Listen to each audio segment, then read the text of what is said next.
All right, ladies and gentlemen, welcome back to another fantastic episode of the Macro Perspective. You know what I realized, Seamus?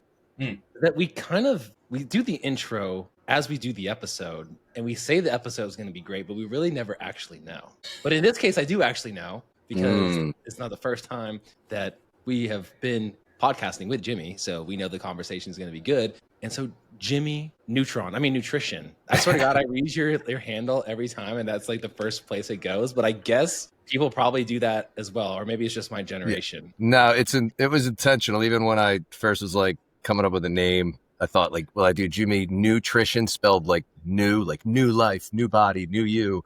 Nutrition, and then it was like Jimmy Nutrition, bringing the science back into nutrition. But I was like, it just flowed off the tongue. So yeah, so I would go to gyms and do seminars, and people would be like, Jimmy Neutron. So hey, I mean, that's the best way to be top of mind in obviously a potentially crowded space at all times, right? So it's like, man, I immediately go there, and again, I never asked last time if that was intentional or not, but it worked. It worked. Yeah, I never watched the show. You don't have to, but I knew it. Yeah, exactly. And I wouldn't peg you for a Jimmy Neutron thing because that was like my childhood, which would have been, 2 decades ago. Maybe a little bit weird if you're watching cartoons, because you're a little older, right? You're like, what, 40? I'm 47 in a few months. Yeah. Okay. Well, not to age you. You look great, by the way. No, thank you. You look good. I'm apparently now looking old enough because I'm a teacher. I had 3 like student teachers in my class today, and the kids were like, "Are these your daughters?" And I'm like, "I'm plenty old enough to be their father, like a normal age I would be." And I was like, no, I'm not. I don't have 3 daughters all here hanging out that are all the same age watching. Yeah. Well, funny enough, actually, yesterday, as we were going through the episode with our guest, it was a cousin of our admin, Rachel, and she was like messaging Rachel as she was like in the conversation with us, like, I think I'm old enough to be their mom. And kind of doing some quick math, it's like, yeah, if she had like, if you were a teen mom, if you were a teen mom, then you could have been. Yeah, I could be your teen dads. You could be the teen dad. Just fucked around and found out at 17, or 15, just 15 and 17, somewhere around. Yeah. But yeah, I mean, I feel like, as we started just warming each other up again, and just like the normal pleasantries of like saying hi, we kind of found something that might be a little bit interesting. And do people actually know what to order when they go to a restaurant? Argument. My stance is yes.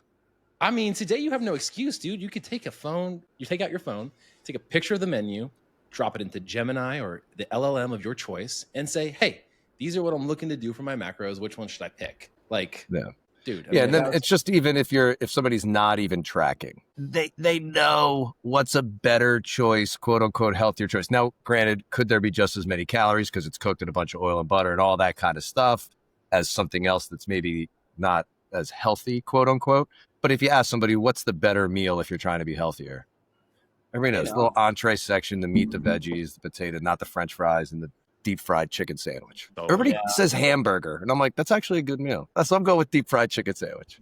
Yeah, I mean, Jimmy, when you started with nutrition, like how long has it been for you again? I've been coaching going on 8 years. I've been a phys ed teacher for 25 years. And I don't know, I might have mentioned it when you guys were on ours, but I wrote a curriculum in nutrition and kinesiology for seniors. Our school is very large. We have a production studio in there. We have advanced placement classes for like pottery and whatever.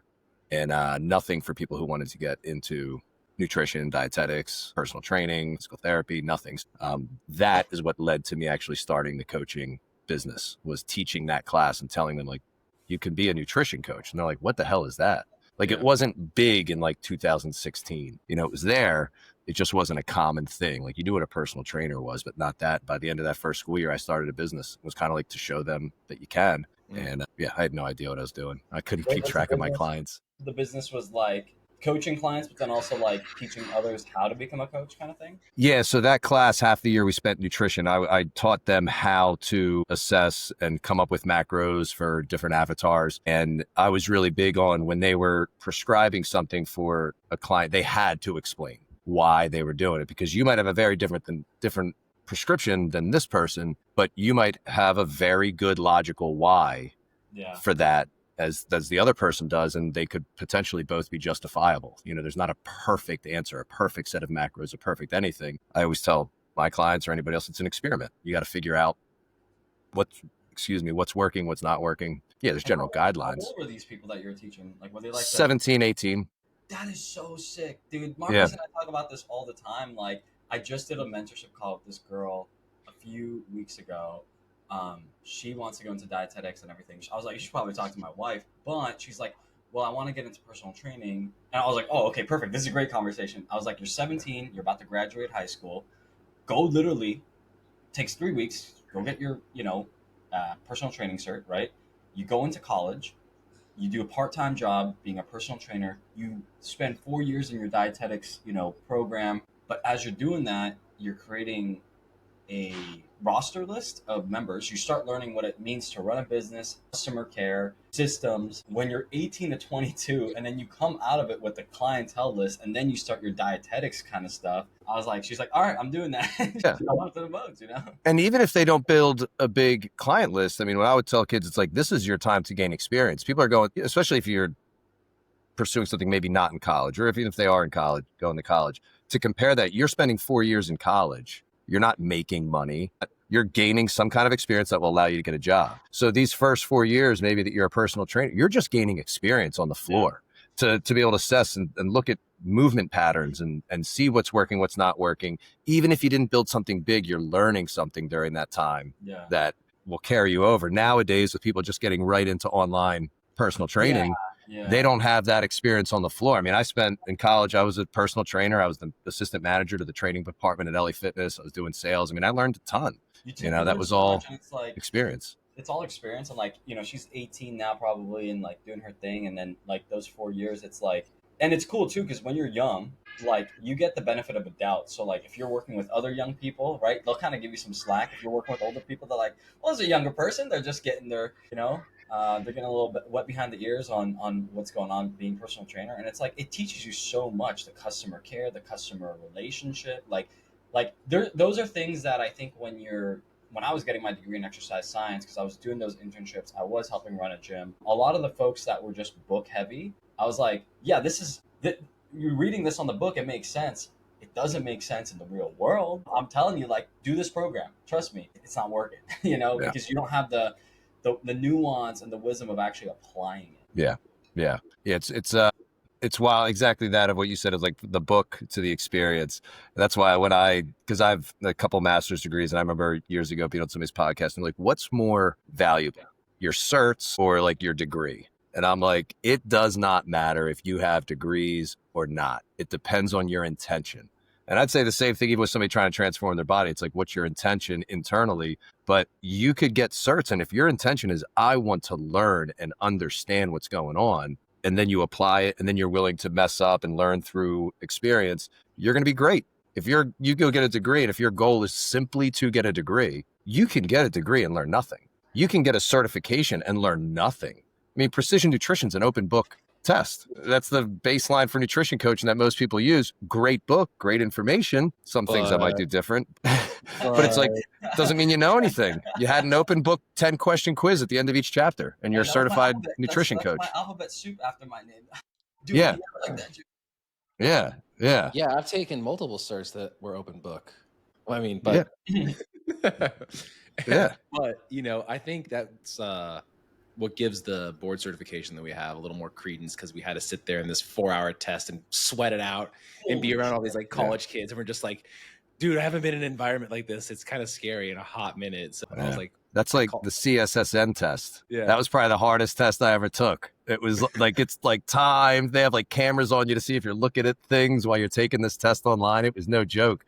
You had to know some stuff. I was very proud of myself for passing the CSSN. I didn't even know what we were getting ourselves into when we signed up for it. So then we were in there. I'm like, dude, people used to cheat off of me in high school for tests, and now I feel like I couldn't even cheat off someone else. Yeah. Now though, even with ChatGPT, somebody could probably take that thing, be asking it the question, and get an answer. Oh my God.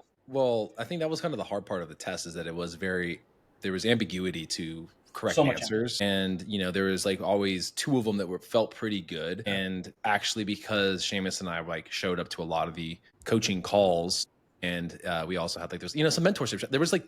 There were certain things that were being taught outside of the curriculum, which is like, you got to show up for the in-person shit.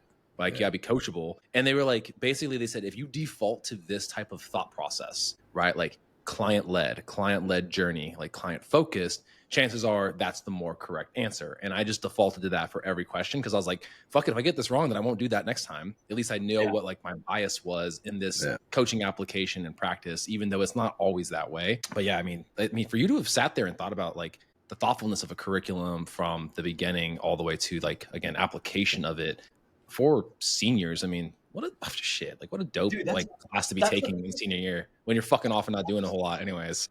Yeah. It was funny because a lot of the kids, they're gonna be doing good stuff, Jimmy. I applaud you for that, man. Yeah, no, we'll say. I mean, one became a dietitian. She wrote a children's book, and she's doing really well. I know other ones, obviously you don't hear from most of them. But it was funny. Like the first year, people were like, "Hallinan's teaching this class. It's an elective. I'm going to take it. It'll be easy." And then they're in there and they're like, "This isn't easy." And then after a year or two, we had to make like certain prerequisites with like math or science background. Because I mean, somebody's like, they can't do simple math. I'm like, this isn't just willy nilly. Like, this is how you do a shoulder press. I mean, we got into the kinesiology unit. We were in the weight room. I'm showing them form and things, but it was progressive overload. We're talking about percentages of 1 rep max and, understanding how to maybe write a program. But then even the math with the nutrition. To me, I'm like, this is so simple. 4 calories per gram. What is confusing about this? Okay, can you do this for me? Because this is something that I still struggle explaining this. I think I've asked Marcos like a million times. Like, okay,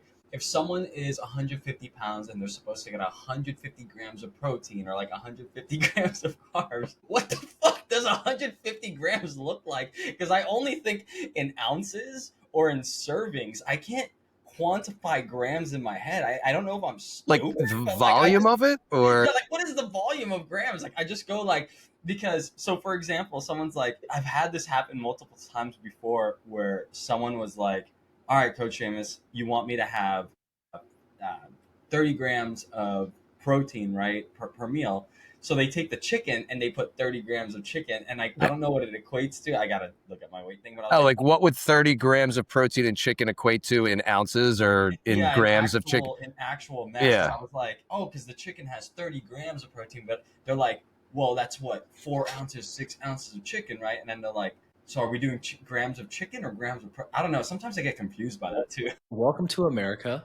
And welcome to fucking Chemistry 1, which would have been a 9th or 10th grade class, which is basic unit conversion and stoichiometry, by the way. So, Jimmy, you're right. Like, your students need to pay attention in Chem 1. Yeah. But at the same time, I mean, 30 grams of protein in a piece of chicken is very different than 30 grams of protein in a scoop of protein. Yes. So what it looks like it equates to, I mean, 30 grams of protein in a piece of steak is going to be a different measurement than a piece of chicken. So it's almost like for that question, Seamus, I'd be like, well, they're 2 separate things, so stop thinking about it. No, you just keep weighing and logging it until it says 30 grams in chronometer. That's what I do.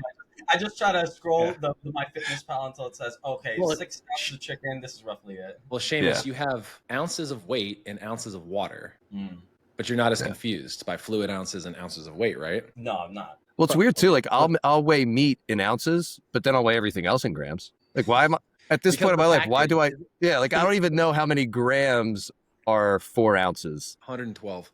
Is it 112? Yeah, I don't even know. So I'm just like, I do ounces. It's actually everything else I do grams.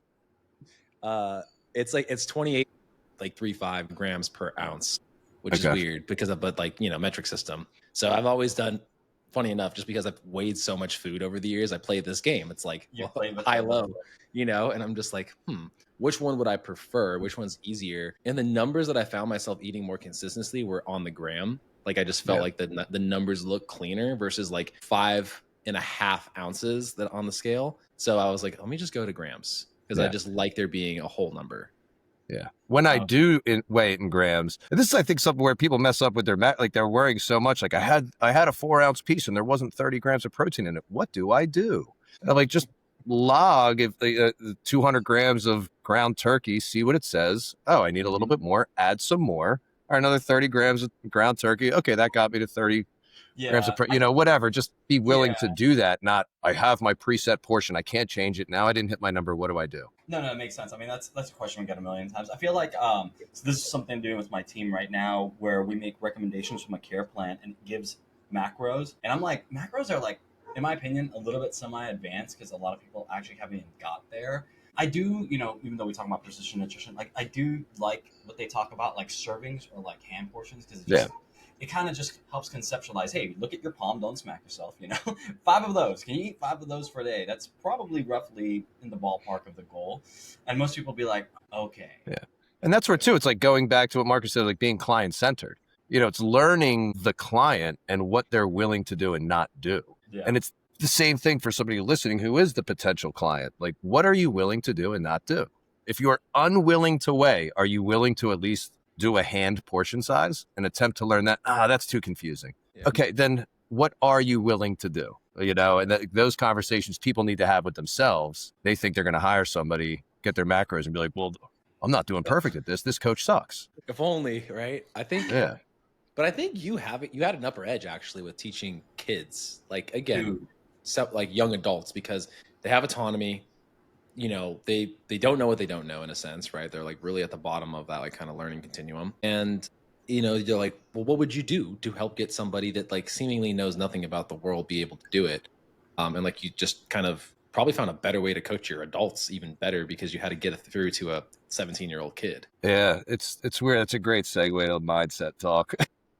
I think I had posted it. I think I had posted something recently about how I'm often asked what's the difference between working with high school students and working with adults. And the answer is nothing. It's the same thing. I mean, what got me even into wanting to write this course was watching students struggle with body image, from girls worrying about their weight being too heavy and guys, most of them worrying about their weight being too skinny.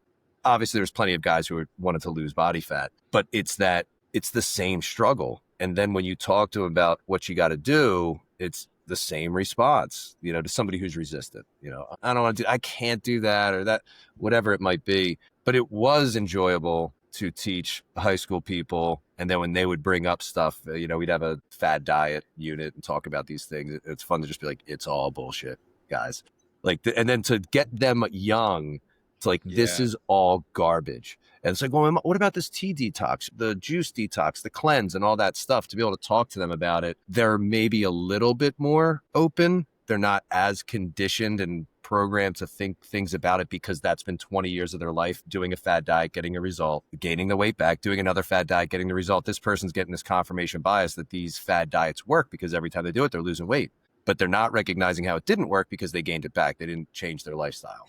We don't have a weight loss problem. We got a weight maintenance problem. Yeah. So it's wild. I like when the detox thing comes up. I'm like, how come I can't eat? If the tea detox works, why can't I eat McDonald's throughout my detox? Go ahead. Tell me what the tea is doing. What's the tea, the juice cleanse? What's it doing? And if it's effective, why can't I eat McDonald's throughout?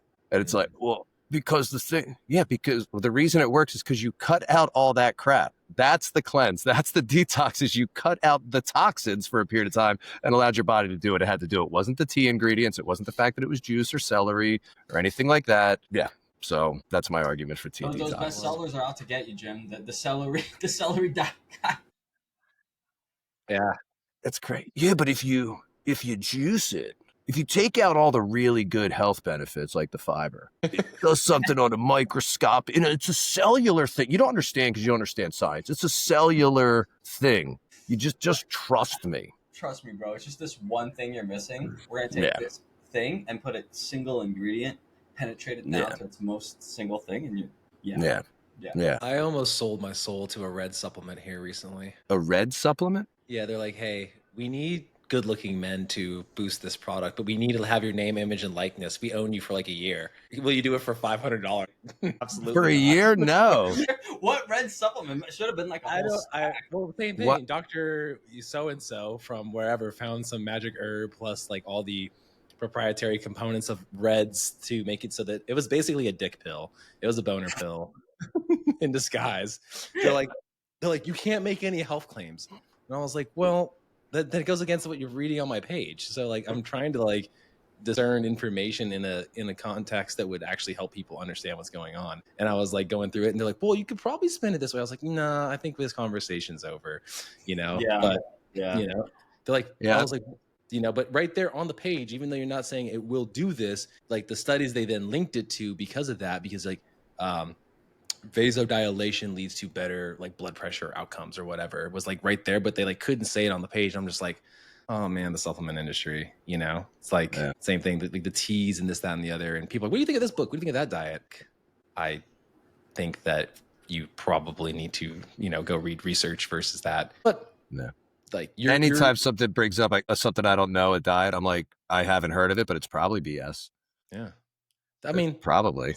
And then they go back to PN. We'll send you the PN informational graphic and what do all diets agree on. And there's a nice Venn diagram where all this shit overlaps and the fundamentals are the fundamentals. And, you know, you probably could usually relate people back to the high school sport where they're like, every day when you got there, you did your stretching and you went into these basic drills in the beginning. And why the hell did you do that? Because then when you got down to brass tacks and the game was on the line, your body would just know what to do because you conditioned the fundamentals so fucking well. Yeah, you don't rise to the occasion, you fall to your level of training. Oof. I love that line. It is. It's the level of your, I'll put the quote on your shirt. Just like the quote on your I'm reading your shirt. I'm just like, it's that's just I don't know if that's an Aristotle quote, but yeah, it's like you don't rise to your ideals, but you fall to your level of training or habits. It's so true. Like if you've just been conditioned to, I don't know. First off, I think social media, like you've been conditioned to just take bullshit. Like the other day, I got so pissed. I sent something to our buddy Jason, where this lady, and I have nothing against this lady, but she's like, you should not be drinking oat milk. And I was like, here we fucking go. She's like, it's got glyphosate. It's all this. It's purely processed. And I was like, I just hate it when people demonize things. Like in a vacuum, I think oat milk is okay, probably, you know, like, but like, obviously, probably there's some other things with it, but like, God damn it, what's with all this demonization? Like, it's just really so annoying. It makes a hell of a latte, I'll tell you. Oat milk latte is a little vanilla. Does it? Man, I don't think I've ever had oat milk. Well, to quote my other good buddy, my late predecessor and good friend, mentor, Travis, he's like, I actually prefer cashew milk because it's the creamiest of nut milks. And I'm like, that's the creamiest? Put that on a shirt. The creamiest of nut milks. Yo, technically, it's not even supposed to be called milk. I got something creamier. Nut juice, bro. It's supposed to be called nut juice. Well, that was pre whatever they call, but pre PC, and you can't call anything that's not expressed from the teat of a cow or a human as milk. So you know, the creamiest of nut milks was definitely like to this day. I was like, sly dog. You know, I have nipples. Can you milk me? For sure. Yeah. Didn't you say that we had to have 6 of them showing on this podcast? Yes, we do. All right. Well, Jim, no, seriously, talk about some of the mindset things you see with your clients. Some of the biggest movers. I mean, I know we joked before this about like I think people do know what to order, but they don't do it. Like, what is this whole cognitive dissonance of knowing what to do but then not doing it? Like you've had many years doing this whole thing. You're in the education space, so obviously there's something about adherence, right? There's something about like, I don't think it's a knowledge thing then, right? Is it a reminder thing? Like, what is the mindset things that are coming up for you so constantly? Are you going to say something, Marcos? Yeah, I'm going to say something here. It's because it doesn't have plus 17,000 odds on a parlay card and they have no chance of winning something. Is give them the plus 17,000 odds, they will definitely go ahead and ride with it. Yeah, right. Well, it's the same thing too. Like by paying into like a coach, people are going to be more adherent than if it's something free. You know, with that, there's at least some kind of skin in the game. And there's so much reprogramming that we have to do in our brain. And even as in my evolution in life, especially over the last 5 years, we are so conditioned to associate X with Y. So simple example, movie and popcorn. Restaurant or bar and a beer. The restaurant, whatever meal is that you associate with that restaurant. Oh, go into Plaza Azteca. I gotta get the guacamole. It's kind of like Costco right now with the new caramel sundae. That's $1.99. Wait, what? Yeah, like what? I don't go to Costco, but I'm just guessing there's a special for a Sunday that they have. Yeah. Okay. Yeah. Seamus goes on his lunch break when no one's looking, eats in the parking lot and throws the trash out into like a cart. And then brings one home again, just be like, hey, I finally bought them. Yeah. No, it is. It's just the association. I mean, I had somebody where they were so associated with hitting Wawa on their way to work. And when they went there, they always got a regular Coke and whatever their other things were. And they had the hardest time breaking that habit. And through conversation, it's like, okay, do you need to go to Wawa to get this breakfast thing that maybe isn't the worst thing? And there was some habit change around it. Like, we're going to do this instead. Okay, today we're going to intentionally go to Wawa and we're not getting the Coke. We're just getting these things and you're leaving. And then it was just a habit that was broken. The way that people talk to themselves, very fixed mindset. This is the way I am. This is what I like. I don't like those things. Again, a client who they hated diet soda, and they're like, I'm not doing diet soda, but they drank a lot of regular soda. So they didn't want to switch to diet soda. And through some time, it's like, all right, can we switch to water, Crystal Light, or something else? Whatever it is, I go, trust me, after a certain period of time not drinking regular Coke, and then if you actually give Diet Coke a chance, you're going to think regular Coke tastes off, like almost syrupy at this point when you got into the habit of it. And we had stopped. He did well, whatever. Never resolved that issue, but it was like probably a year later. He's like, dude, he texted me, you were so right. Regular Coke is too sweet for me now. And I'm like, yeah. He never resolved it when we were working together, but he did later. But it's just associations with everything. And it's the same thing outside of nutrition and fitness, the way that we view things, our habits, that how we automatically react to something. You know, we instantly get defensive about something. This is how we unwind. I need a drink. I mean, how many people you might be working with, it's like, I need that drink at night to unwind, and it helps them unwind. And I think sometimes we dismiss them, but that does help you unwind. But let's look now, how does that affect your sleep? How is that affecting your next day? Stress and anxiety are going to be up, whether they recognize it or not, but they'll eventually admit it. And then now you're using this to unwind, which creates this cycle. You need to unwind because your stress and anxiety was up, but it's just that association. I like to have my glass of wine, or I like to have my couple of drinks at night. Friday, we get pizza and beer. Football game, I have to eat the wings and the beer. It's just these associations that I think a lot of people have a hard time breaking. And then it's just figuring out maybe how to break that association, or even just recognizing this association is just a thing that you've been programmed through experience. Is this something that you're willing to not have any lifestyle change because you're refusing to give up this association? Because that's all it is an association. Because other people, they might associate going over, watch the game, and bringing a veggie tray, bringing their LaCroix, whatever it might be. Just like somebody, once something becomes a little bit more your identity, that's a big game changer too. And a woman who stopped drinking, it's very hard when you stop drinking to go out with friends. And it's like, no, you don't say it confidently. You don't say like, no, I don't drink. You're like, no, I'm trying not to drink. And then what do the friends do? Oh, come on. Yeah. Then they fear that they're not going to be as much fun if they're not drinking. Then enough time passes and it's just, you don't drink? No, I don't drink. And I never drank, shockingly enough, until I was 21. Nobody believes me. None of my students ever believed me. I never drank until I was 21. And it was never an issue. But I was a freshman in college, hanging out with a buddy in his room. He's like, oh, you want a beer? I'm like, no, I don't drink. He's like, all right, cool. And then he's like, all right, we're going to go out and smoke. You want to go? I go, I don't smoke. And he was like, what? Nah, I don't smoke. He's like, dude, I could pick out the stoners. And I had you pegged. I was like a tie-dye shirt wearing, cargo pant wearing, like whatever, laid back guy. I go, nah, I don't. It was like, okay. When you say something confidently, like, it's not an issue. And that could become a little bit more of your identity. Sometimes we get a little too fixed on our identity and it makes it hard to make change. But if we can change our identity to who we do want to become, once we can envision that, that can be a game changer for somebody. Yeah. That's a big one. How do you break down walls of people though? Like, I feel like, I like, again, with identity and peeling back layers to get them to like the next step. And inevitably that's why they're there, right? Like I struggle with that because someone asked me a very similar question. How'd you become the person that doesn't take days off or always does something with like fitness to like start your day? And I was like, I don't know, but I just felt like I needed to do that.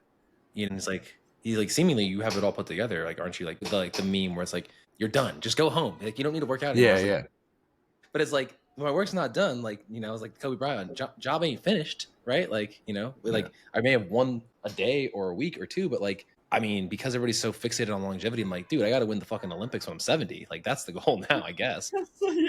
Yeah, no, I think it's because that's what you do. I love the interview with Arnold Schwarzenegger, and they're like, why do you still work out? He's like, because it's what I do. I eat lunch every day for the last 75 years. Should I stop eating lunch? That's a good. Yeah, He's like, that's a really good thing. It's what I do. It's what I do. And I think too, if people, that was a big mindset switch for me with this transformation for me this past summer was I had no expectation of outcome. And I think that this is a formula for life. Pursue what you're passionate about with zero expectation of outcome. I don't know if you guys know Bashar. He's an alien entity that's channeled through a human Daryl Anka, which regardless if you believe any of it, some of the stuff he says, I'm like, this is right on. This guy like channels this alien, apparently. I could care less about that. But one of the things is like, this is like the formula for life. And I completely agree with it. Have no expectation of outcome, because as soon as you have an expectation of outcome, especially a date for a certain, I got to get ready for this wedding. I got to get ready for this. As soon as you're not at a place that you think you should be by a certain time, why the hell would you continue doing it? Because your only reason you're doing it was for this outcome. So as soon as you're not on track for that outcome, people quit. So I like to get people to go back to what their values are. This is something I did in a group setting. I ran some inner work groups through my coaching, and a big part of it is, what are your values? Once people establish their values, nobody's value is having a great body. Nobody's value is having everybody like me or think I'm fun. Like, it's just not a value that somebody has. So once we can start, if your value is health, then you're going to make decisions in that direction. If your value is curiosity or adventure, whatever it might be, then you can look at, all right, are my actions that I'm taking in line with my values? If you have no idea what your values are and you're only outcome oriented, then your longevity in being healthy is going to be determined by an outcome that didn't occur, kind of a thing. Or maybe you do hit your outcome and it's like, cool, I got there, I'm done. And that's why we see people in the yo-yo dieting cycle. They lost all the weight, they got to that goal number, so now I'm done, I don't have to do it. They gain all the weight back. Dude, and then it's like, I want somebody to understand, do not complain about anything that's not one of your values. Yeah. So if somebody's complaining the weight's not moving, is that one of your values? The scale? Is that one of your core values? How much the scale is? No. Don't complain about that. Did you do your walk? Did you make good food choices? Did you get your workout in? Well, I got one of them done. So you didn't do the other two, which were be in line with your values of health. Okay, so let's get back in line with our values that regard health.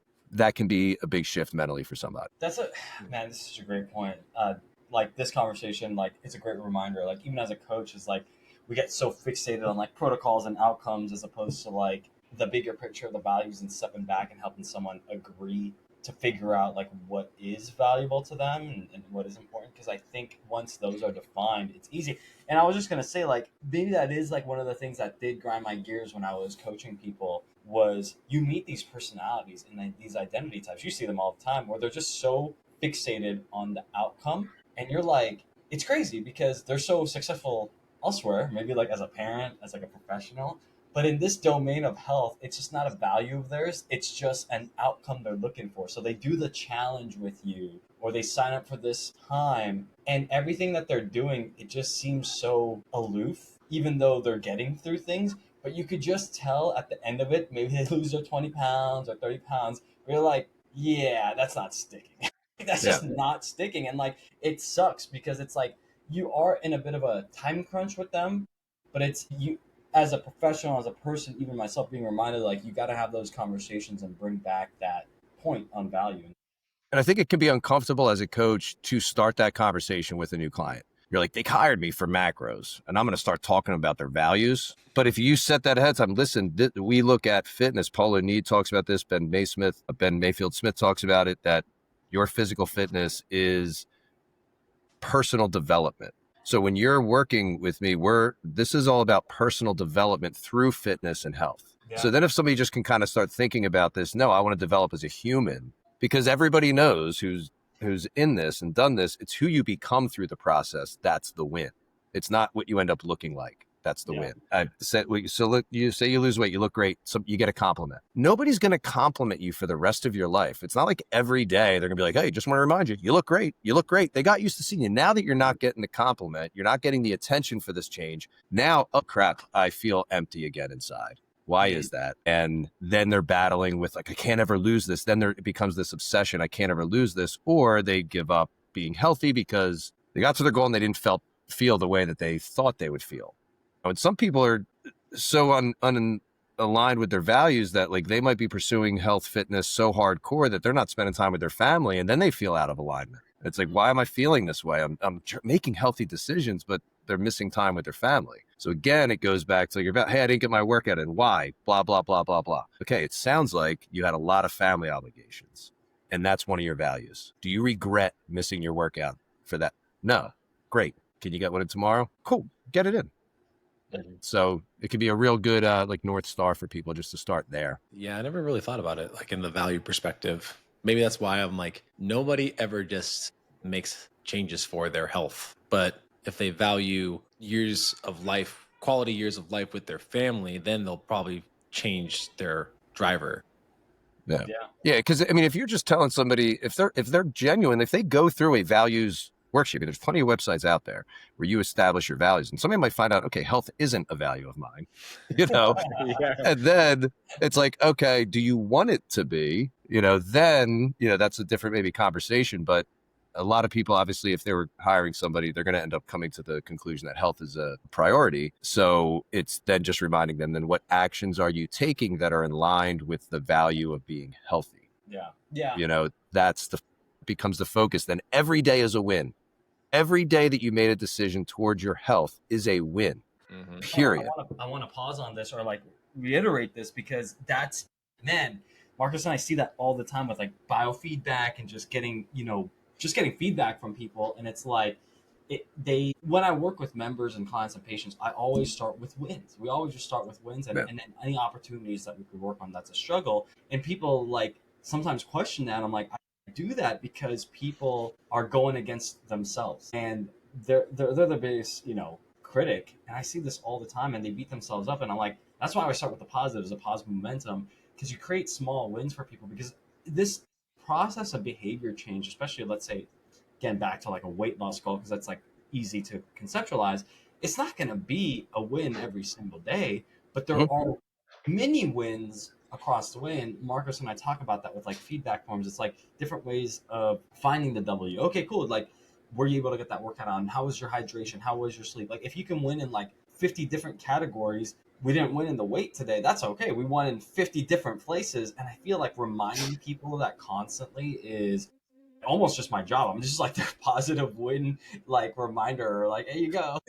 And then also as a coach, I think it's great to not make such a big deal about the scale when they do get a drop. Yeah. And somebody gets a big drop. It's like, cool. How's that feel? It feels great.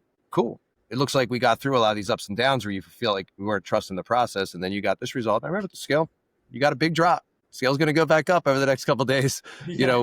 We're like disconnecting the emotion of it. We focus on this and then we see what result happens. Yeah. Kind of a thing. I mean, it'd be, imagine if like you're going through life trying to date and you're like, all right, which one's the wife? Which one's the wife? Like, good luck, psycho. The chick's going to feel that energy, be like, whoa, pump the brakes, back off. You're being curious about dating. You're figuring out what you are and what you like and all this kind of stuff. And then what happens ends up happening. But somebody's wacky. If they're like, oh, I gotta find what? I gotta find this. I gotta find that. It's like, good luck. But then when you said finding the wins, it's so important because going back to like that mental program, most people are just used to complaining. They're very good at noticing the negatives. They're very good at blaming other people. Facebook and even conversations with people are rewarded for complaining. You get on Facebook, you complain about something, how your kid got cut from the travel team. You complain about the mom across the street who lets her kids throw a party. You complain about and then people comment, oh my God, that's so awful. This is ridiculous. Da-da-da-da. And you're like, yeah, right? Look at all this attention I'm getting when I complain. Then you're just constantly looking for things to complain about. So noticing the wins is just helping somebody, and even to have that conversation. We're noticing the wins because we need to retrain your brain to notice positive things in your life. And people just are so used to not noticing it, or something good happens. And what's a lot of people's response? What's going to happen now? It's like the day starts off with spilling their coffee. I guess it's going to be one of them days. And now they're looking for negative stuff. Or you spill the coffee and you're like, oh, thank God I got the shitty part of my day over with. And you're looking at the day a little bit different. I'm not going to drop something. Time that brain a little bit differently, a different meaning. Yeah. And it's not toxic positivity. I mean, toxic positivity is a real thing, but you have to start noticing the wins. What obstacle did you? Positivity is like when your parents are on their deathbed and you're like, life's good. Like, this is a lesson for me. Like, that's Yeah, it's like you're dismissing actual emotions, And I think even that, like, as people start to process and because most people are struggling with emotional eating. So now if we can start to recognize what emotion I'm feeling and what am I using to avoid that feeling, to explain to them physiologically, yes, you're having a shitty day, you're feeling down, stress is high. What's going to help reduce that? high carbohydrate foods because it's going to release insulin, which helps shut down cortisol. It physiologically makes you feel better. That's why it's called comfort foods. Emotionally, you're going to it because it's the habit, because it gives you a physiological response. Now that we understand that, what kind of decisions can we make? Maybe they're healthier carbohydrates. Maybe it's, hey, you have to do this and it's going to be difficult, that you're going to be struggling with your emotions the whole time you're making this decision. But then how you feel the next day, you're like, it wasn't that bad. I feel much better today about my decisions. So yeah, it's a lot. Mindset's a big one. Yeah. Well, in my initial prescription, when I give a client this, or actually the initial intake, I'm like, I want you to get rid of the ants and have more pants. Like, what do you less automatic negative thoughts and more positive, actionable, non-negotiable things. You know what I mean? Say like that one more time, Marcos, for the clip. Say that one more time. Yeah, less. Well, I can't take the ants, so somebody else's acronym. Automatic negative thinking or automatic negative thoughts and more pants. I was like, you don't want ants in your pants. Like I felt like I'm just being a kid, right? I was like, oh, this sounds funny. It's cute, whatever. I'm gonna toot my own horn here. But positive, actionable, non-negotiable things. That's it, right? Like positive creates action. It's non-negotiables for you, and it could be anything, right? Like, again, like your t-shirt that I want. Like, where'd you get that, by the way? I really want this. Yeah. It's just a fucking walk. You can get this on othersidelifestyle.com. I made it. I'm gonna have to get me one of those. I love it because but it's just a fucking walk. Yes, I don't want to go. It's just a fucking walk. Yeah, but it's such a positive... You're not even willing to do that. You're going to complain that you're not getting any results. And that's me auditing myself. I think like the biggest thing that I've learned here personally in the last few months, maybe a few years, is just like, kind of auditing environments of people and self, right? Yeah. I've audited myself, maybe every day. I'm like, okay, how am I doing with respect to the week? I want to string together a continuous 7 days in with whatever variant of nutrition or goals I currently have, right? So I'm always just kind of looking at that. Okay, how is my average looking right now? Okay, today was a little bit low. Do I want to make up for it? Do I have a little more time, right? Did I get those things in? Did I create enough positivity or enough action in my day? Or did my day allow for that? Or do I need to make up for it at some point in the next 7, right? So I'm always kind of on this, 7-day trailing average or whatever the, analytical people call it, right? I'm always looking at that and just kind of like looking at, have I done enough to really feel like I'm putting forth the best version of myself right now? And that's all I can control. And I value having a solid average 7 days. That includes, what you just talked about, going to certain situations and places that are going to have those associations with it.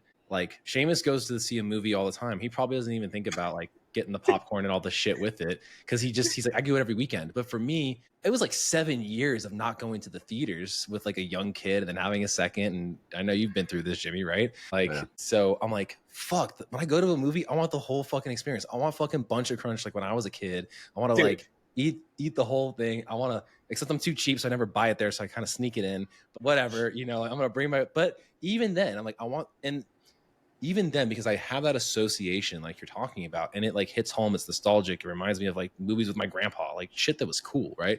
But now it's like a slight modification. It's like, I really want the popcorn. And I know that this Bear Bells protein bar that tastes like a Snickers is equally as good as the Bunch of Crunch, right? Yeah. At the same time, if you're in a position physically, that indulgence is a rare thing. And that it's not going to affect long-term progress or health or anything like that, and you want to make a movie experience that, then great. If Shane's like, I go all the time, I don't need to get all that stuff, I'm not associated, great. So everybody needs to understand what works for them. Yeah, I tell people all the time, like I love this joke. Who's the money guy that talks about being debt-free? What's his name? Like, not Ramsey. Dave Ramsey. Thanks for my wife. She just whispered it to me. He literally goes like, "Yo, fucking Christmas is here. Every year it shows up. Like, what happened?" Or Thanksgiving, and it's like, I just feel like I know I'm going to be in situations, and this is like something I teach a lot of my members in class. Like, look, you're going to be in these situations all the time. Marco says this the best. It's like, there's a difference between going out and having an event. Going out on a Wednesday, it's not an all or nothing thing. It's like, you went out on a Wednesday doesn't mean you change your whole dynamic. Like, you still have to put a protein, a veg, and a carb on that plate because that was like the plan you're working with your coach or like what you're doing normally. And then maybe going out as a wedding weekend, like, all right, like, go ahead and enjoy within context, And I'll do that sometimes. It's like, I go out to the movies all the time. So I'm like, it's not an event. I do this all the time. I gotta go get the chicken salad. You know what I'm saying? I gotta go just get that, because it's like I do this. I watch movies every weekend. Mark knows, he's like, "What are you doing?" I'm like, watching movies. The fact that I can be like, Seamus, how do you think about the new Superman movie? He's like, probably can give me a review on it. He has notes and everything, and I'd be like, yeah, cool. I haven't seen the Superman movie in 10 years. I like it. But that's the thing, though. I think, like, if you have an identity that is very social and just like spend time with family and doing all this, I think what Marcos has said before about, like, there's a difference between going out and there's a difference between events. Going out, still kind of being in that process, being in your normal, and like I was talking to ChatGPT about this. I'm like, why do people, if it's part of their normal day routine, if they just step out of it one moment, they're like, it's the biggest excuse to be like, oh, that's it, I can do whatever I want now. It's like, what? Because you took a right today instead of a left, you decided like you're gonna change your whole paradigm? Like, what are you talking about? Yeah. Keep the rails on.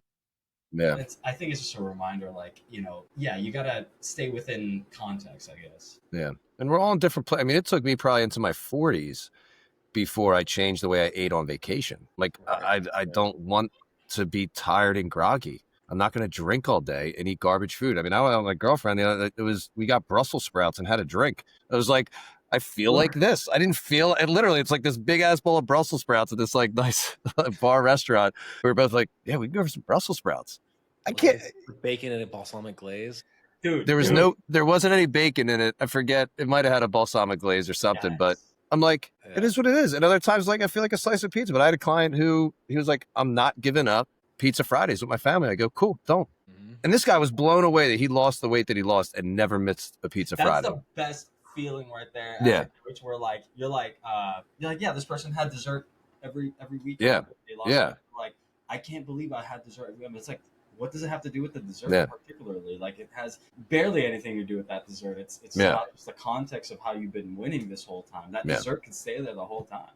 Yeah. I mean, I had one. This was probably the most exciting thing, and she didn't lose. If she lost a pound, maybe she lost a pound. She realized through our time working together, she go like that. She had a small amount that she wanted to lose, and she got together, I think, once a week with her dad and had wine and all this kind of stuff. And like everything was kind of locked in. It was just this 1 or 2 days a week where there was these social things that she did that was kind of messing up her deficit. She was not a big woman, didn't have a lot of room to play with. And it got to the point where she goes, I just realized I'm totally fine with my body. I'm not going to give up this time with my dad that I cherish, where we have a couple glasses of wine, and this time with my friends on this day that I go out.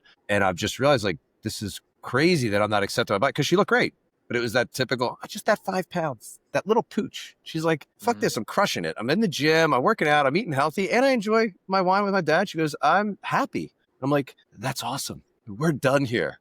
It was great, because that's what everybody wants at the end of it. And that's what I want for people. So even if it ends up, I love my body more because I am in a good place and I've been being too critical, but that's a huge win for me, for them. Yeah. I mean, being able to like get to that point with people, kind of letting them go, while it sucks for the pocketbook, it's definitely the most rewarding kind of thing. And some people will keep you around even longer because you just call them out about, like, because you give them those constant reminders about those previous wins or where they started, and they don't have the ability to look back in that lens because they probably don't have a coaching hat on. But I mean, one of my long-standing people, for it was like 3 years, and it came to an end as a result of just financial stuff. Realistically, she literally put me off as like the last thing to go, because that's how much she valued the calls. And I was like, take my heart, why don't you?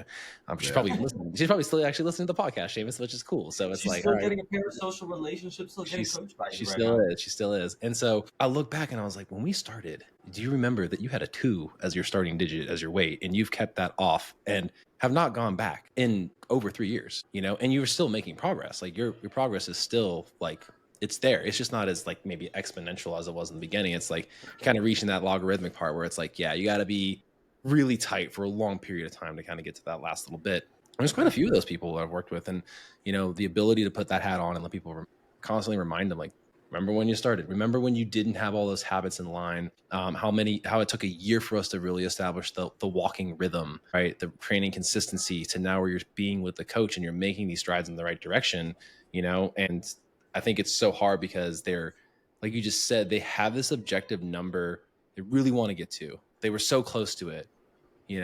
I feel this way too. was so close to hitting that 5% DEXA body fat percentage. And then my wife made a comment. She's like, I don't like how your skin on your stomach looks. I was like, oh shit. So I guess I got to start eating some food again, you know? But I was so motivated to like, I was like, why not? Right. It's been pretty easy so far. Let's just like push it there. Now in my head, I'm like, I got to try to go back and get there. One day, just one day to say I did it just for me. Yeah, and even that's like that's a different perspective. Like whenever I would talk to people who want to get really lean or this or that, it's like if you want to experiment with it just to see if you can do it, just see what it's like, cool. If you think that you're gonna live there, no. I think that's where like the grass is greener on the other side. I'm like, oh yeah, the grass is greener on the other side. Go ahead and try to make it green. You know what I'm saying? Right. Like try to make it that way. Yeah, and you're right, man. Like the fact that like I thought like how long can I sustain being there? Like quote there, right? Whatever that is, like the visual, the aesthetic, the dryness, whatever. And it was for quite a while because I kind of overshot what the initial goal was. I was like, I can keep going. I'm not struggling yet, right? And it took better half of a year and a half basically now is what it's been since like getting down to there for even with natural habits. Yes, there's some natural body fat that comes up, but like feeling better and be like, all right, cool. Like I'm probably 12 weeks to get there again, maybe for next summer. But now I'm like more engaged of like, oh, like I never had the opportunity of being like lean and focusing on building lean tissue based on what the textbooks say. So let me go into like pour my time into this and try these other ideas and theories because man, I was struggling for the longest time to like get to like shit, like influencer level of lean, which is not super lean, right? Like it wasn't stage ready, but I'm like, wow, like this is granted there's some other types of weird psychological things that go on with coaches because like, fuck, I got to look like so-and-so. That was a big struggle with me for a while.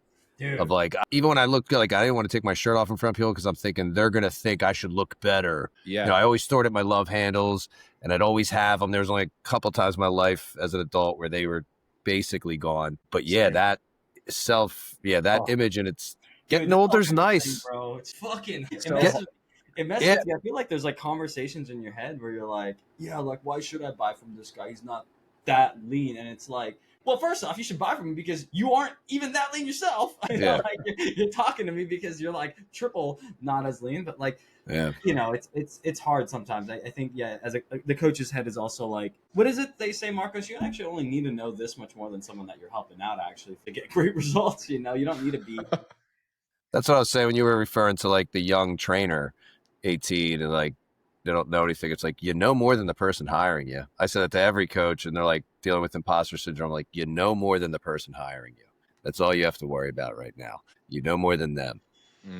So yeah, to kind of get over a little bit of that imposter syndrome, you know, and maybe stop trying to act like you're so smart. If you're not, you know, some people, they're putting stuff out there that they've so manicured and prepared for. Then they post the video to try to appear smart. Well, that's why. And then they can't answer a question on the spot. Well, that's why we like this. This is like, I think this is a true. I think this like the long form content is a true explanation of like a true expert bringing the complex to like easy, like the way you've done it in this conversation. It's so easy, so approachable.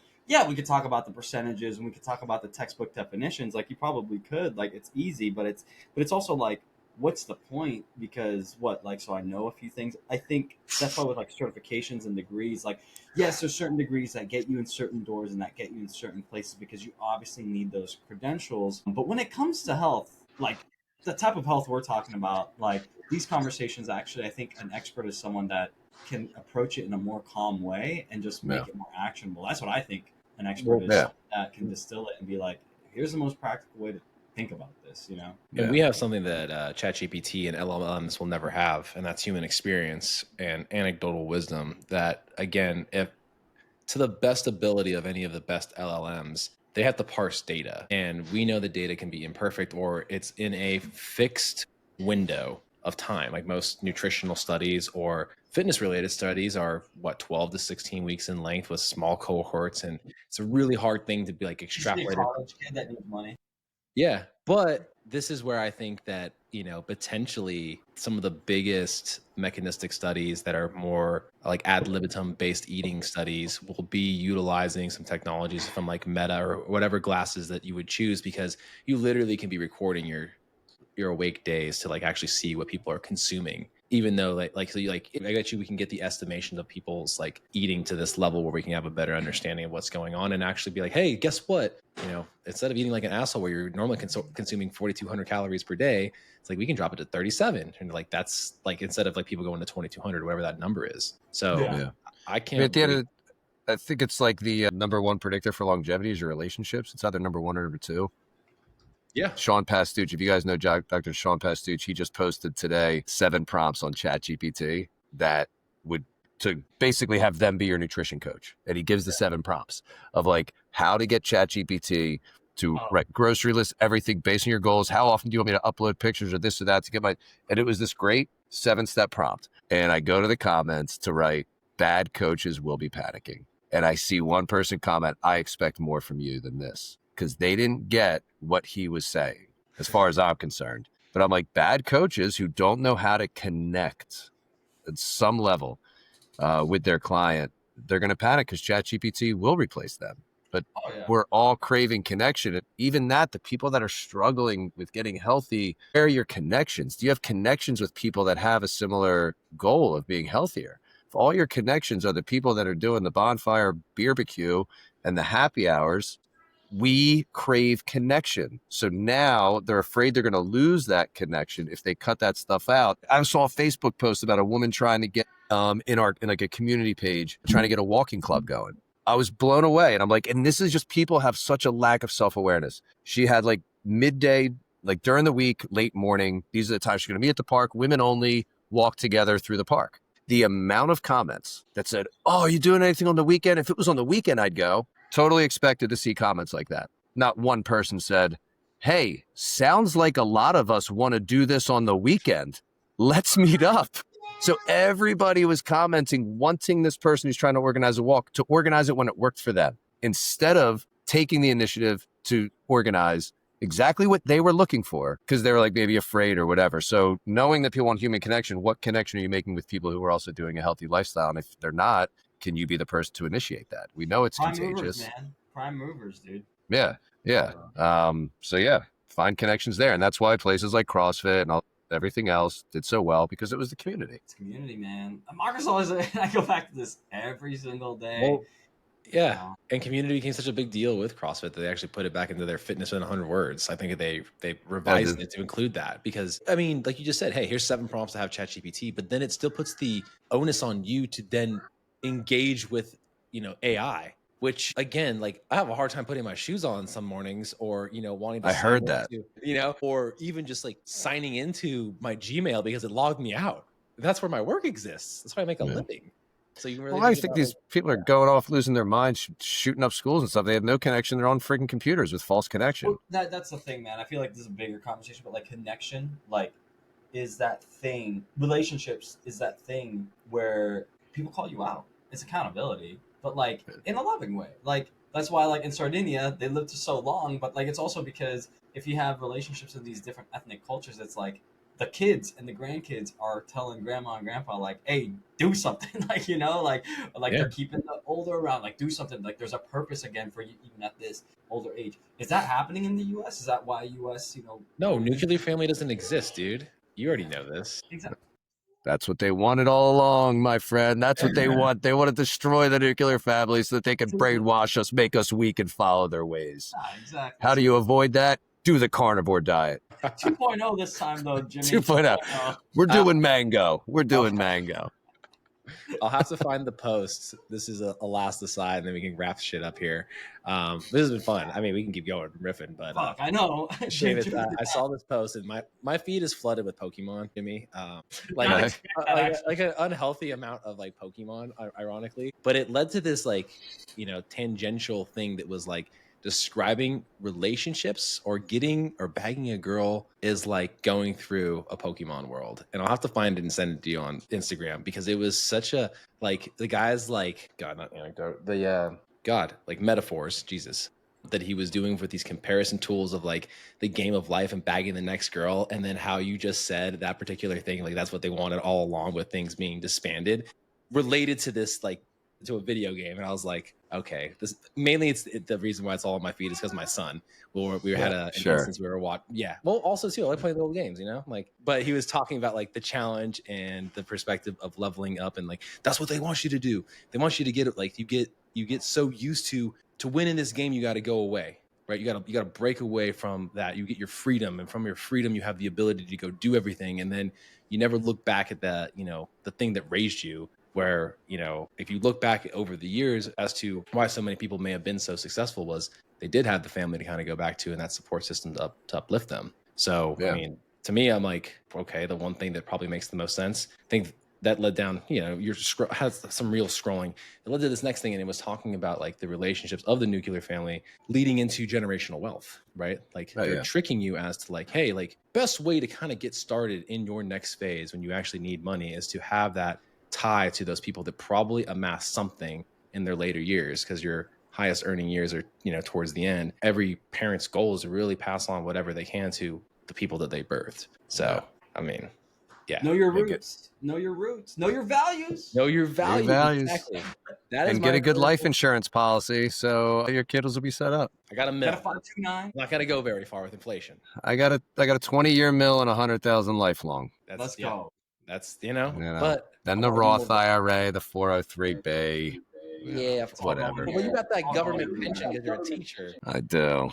You got it's something. Jimmy, break this up for me real quick. So you're a teacher. You have a coaching business. You have a podcast. What else? You have other business? You said I own a driving school. So the driving school I've had for like 17 years. Oh, because my first year's teaching, I taught driver's ed, and then it led to me just starting my own driving school. And so I've had that for about 17 years, and I was hands off for half of that time. Like I was paying people to run it. And then I actually took over the office this past year because I'm like, all right, I'm not making enough for me to hold on this liability. Let me see if I can manage the office. I go in there a couple times a week. When I have my son, I go in there once a week. It's all appointment only, using Calendly, game changer. So it's easy for me to run, and it does well. I don't do any lessons. I have all the drivers that do that kind of stuff. What fucking things are you doing, Jimmy? Like, I mean, I feel like I'm doing just the three. I used to have a rental property too. That was my fourth thing. And then you decided that took up way too much time. You had to deal with shitty people, and you said, no, it was what made a nice clean break financially from my ex-wife. It was perfect. And it's fun. I mean, this is even too. I mean, this is the kind of stuff though that is for real. Like the way I look at it, it's like we invested in this for our future, and it absolutely set us up for our future in a completely different way than we expected. This was allowed. It's like, all right, cool. We sell that. You get a giant check that pays you out the half of the equity of these two properties, our house that we live in that she didn't want. And she was able to buy a house almost fully in cash. And like it set us up. I can't even imagine what it would have been. I would have had to get a huge loan to pay off the equity of this. So the seeds that we're planting today are going to grow. The whole grass is greener thing, like you mentioned before. What seeds are you planting? What words are you using? How are you viewing yourself? How are you viewing people around you? The wins versus the ants in the pants. And all of these things, we are planting seeds, whether we realize it or not. So start planting better seeds. Envision yourself in your future, how you're going to look, how you're going to feel, how that person lives, and then act accordingly. That's it. So plant some seeds. Yeah. There you go. Hit mark clip over there. No, I did. All right. There's a lot. There's going to be a lot of samples that you're putting out there. There was a lot of bombs dropped. You're going to spend a lot of time coming up. Neutron, guys. But yeah, I mean, it's wild. But then some people would have the same experience as me and go, I freaking lost my rental property. My income just got cut in half. I don't get to see whatever they're viewing it. It's like, it's not toxically positive. It's recognizing those things and what they're doing for you. Yeah. But it's still miserable a lot of times. Back during the process, tons of ups and downs. It wasn't like this was the greatest thing ever, but it was the best thing that we did. And we're in a good place now. So it's nice. Well, yeah. Well, I appreciate your wisdom, Jimmy. Seriously, really appreciate it. I mean, it's like staring into a future portal, Seamus. I can see myself in 15 years thinking like shredded, has a sick home gym. By the way, like he found some sick home gym stuff. It is a nice home gym. But that's even that in the divorce, or did you make that afterwards? I have everything. Oh, okay. So you can have anything you want in the house. And she took the dining room table, which worked out because I'm like, I didn't like it. It was too big. I mean, everything. Took the bedroom set to, whatever she wanted, and she didn't want anything in the garage. Fantastic. I got my cold plunge out back. I gotta come out, dude. I gotta come out. It's nice. You could definitely run a group class in there, small group, and then you add the driveway to it. Do some sled work. You can. Yeah, there's a lot of space. Yeah. Where you at, Jimmy? You're like I'm in dirty Jersey, laying out my backyard naked every summer, every day. It's great. It's like totally private. I love it. So I'm very grateful that she didn't want it, because otherwise I would have gave it to her. But she didn't want it, and I was able to keep it. So yeah. Well, we appreciate your wisdom, so Jimmy. I appreciate you. This is great wisdom over the last hour. Mindset, guys. For those wanting to get some support, maybe some nutrition coaching, just maybe working with you, Jimmy, where can they find you? Just Instagram, Jimmy Nutrition's the easiest thing, or they can go to jimmynutrition.com, which sends them to othersidelifestyle.com, where they can buy t-shirts and book an appointment to have a consult call with me. But yeah, Jimmy Nutrition is the easiest way. Shoot me a direct message. If it's not trying to get me to get a free heart and soil supplements thing so that I can plug it, or if it's not asking me how they can optimize my, I got that yesterday. When you brought it up earlier, I pulled it up. Yeah, if you're not looking to optimize my YouTube channel, then I will respond to your message. I got a million of those. Well, guys, give a like, subscribe, follow, and make sure to check out Jimmy if you're needing some support, especially with that mindset. All right, peace out, Macro Perspective peeps. We out.